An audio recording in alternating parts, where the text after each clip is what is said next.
뒤 옆에 실험맨 2에게 술잔을 넘겨 식수를 따라 마시게 한 후 실험맨 3와 실험맨 4에게도 역시 동일한 과정으로 술잔을 건넵니다. 이렇듯 실제 회식 자리인 양 4명의 실험맨 모두 술잔으로 돌려 마시고, 자 이제 형광 라이트를 이용해 살펴보면 소주 잔에는 형광 시약이 잔뜩 묻어있는 상태. 묻어있지. 그럼 실험맨들은 이처럼 시약을 바르지 않았던 실험맨 3명의 입술에도 잔뜩 묻어있는 형광 시약, 저는 듬뿍 묻었어. 심지어 입안과 혀까지도 형광색으로 물들었음을 확인할 수 있습니다. 만약 실험맨 1이 실제 헬리코박터균 보균자였다면 나머지 사람들에게 균이 올라갔을 것은 뻔한 결과. 연말인데 이거 진짜. 바로 이러한 습관들로 인해 헬리코박터균의 전염이 활발해져 결국 위염, 위궤양, 십이지장궤양, 위암 등의 질환이 쉽게 발생되는 것입니다. 우리나라가 100%가 아닌 게 이상한데요? 개인 접시를 철저히 이용하는 미국인은 10%대의 낮은 감염률을 보이는 것으로 미뤄보면 식습관의 차이에서 나오는 결과라는 것을 알 수 있는데,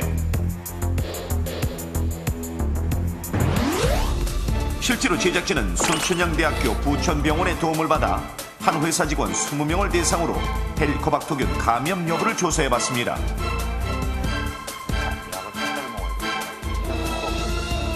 그 결과를 살펴보니 총 20명 중 7명에 의해서 헬리코박터균이 검출. 그런데 보균자인 7명 중에서 5명은 거의 매일이다시피 식사를 함께하는 일원으로 함께 먹는 식습관의 위험이 여실히 증명되는데, 물론 헬리코박터균에 감염되었다 하더라도 위가 건강한 사람은 무증상인 경우가 많습니다. 하지만 위에 염증이나 궤양이 자주 일어나거나 위장 질환 가족력이 있는 사람에게는 헬리코박터균이 각종 위염과 위암을 일으키는 요인이 되기도 하는데, 위염의 90%가 헬리코박터균에 의해 발생하고 위암 환자의 약 80%에서 헬리코박터균이 발견되는 것으로 미뤄보면 감염 여부가 절대로 가볍게 넘길 문제는 아니라는 것. 자, 이런 헬리코박터균의 감염을 막기 위한 예방법을 넘버원에서 제안합니다.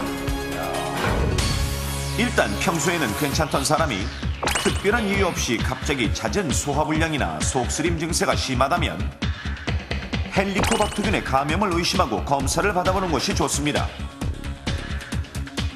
그리고 무엇보다 헬리코박터균이 없도록 평상시 건강한 위를 지키는 것이 제일 중요합니다. 위 건강을 위한 그 첫 번째 음식, 우유. 양질의 단백질이 풍부한 우유는 위에 들어가서 얇은 점막을 생성해 위를 보호하는 역할을 해줄 수 있으며,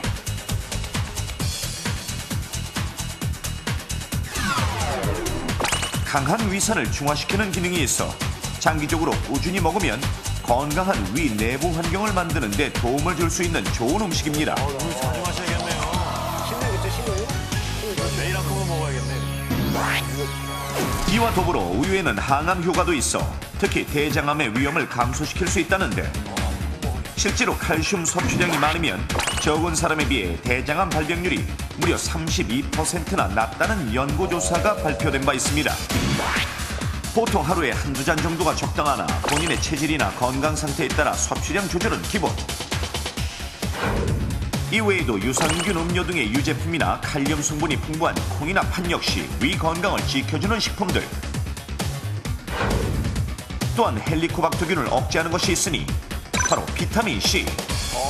비타민C가. 바이러스나 세균성 염증 질환에 탁월한 비타민C는 위에 들어가 헬리코박터균이 내뿜는 각종 유해물질을 제거하는 역할을 해줍니다. 따라서 브로콜리나 양배추 같은 신선한 채소, 사과나 오렌지 등의 각종 과일 등을 다양하게 섭취하는 것이 필수. 그리고 헬리코박터균 감염을 줄이기 위해 지켜야 할 위생적인 식습관 5계명. 하나, 찌개나 국은 개인 접시를 이용해 따로 덜어 먹어야 하며, 둘, 양념장 역시 따로 덜어 먹거나 먹기 전 음식에 바로 넣어 먹는 것이 좋고, 셋, 음식을 만드는 주부들은 간을 볼 때 조리기구를 이용하지 말고 그릇에 따로 덜어 맛을 보는 것이 바람직합니다. 넷, 어린 자녀에게는 음식을 씹어주지 말고 조리기구로 적당하게 잘라주는 것이 좋고,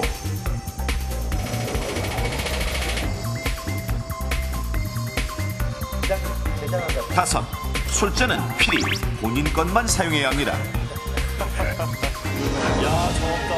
사이좋게 함께 먹는 식습관으로 질병까지 나눠 가질 수도 있습니다.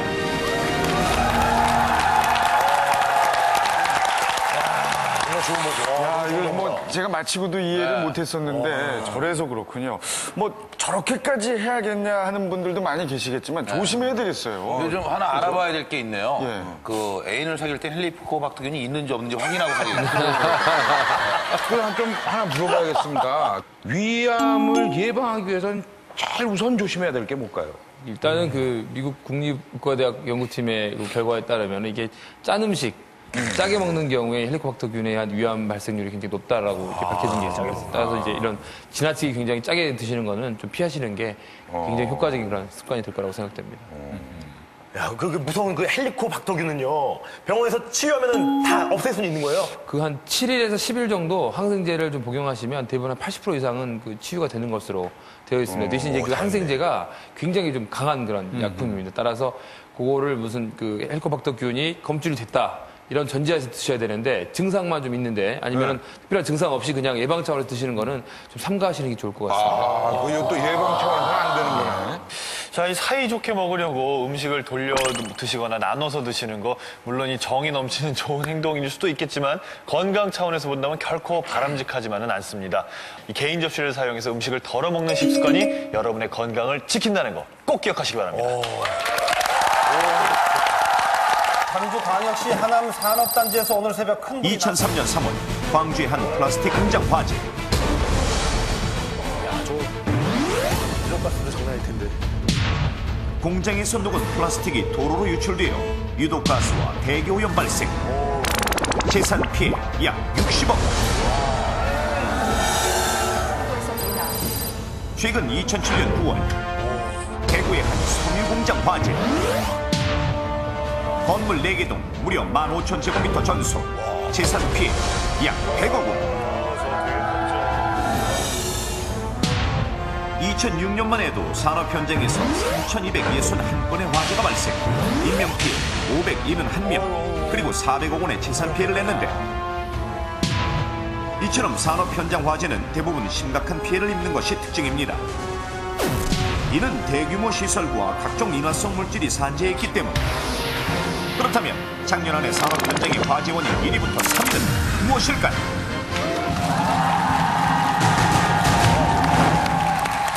자, 작년에 산업 현장 화재 원인 1위부터 3위까지 세 가지. 그러니까 한 분당 하나씩만 하면 되거든요. 세 개를 맞히면 되니까. 저는 담배 하나 있는데 하나 드릴게요. 담배 하세요. 담배 괜찮아요. 농수 씨, 저는 안 그럼 뭐 피우는데. 서로들 망설이니까 동생들이 담배 하면 신고하니까.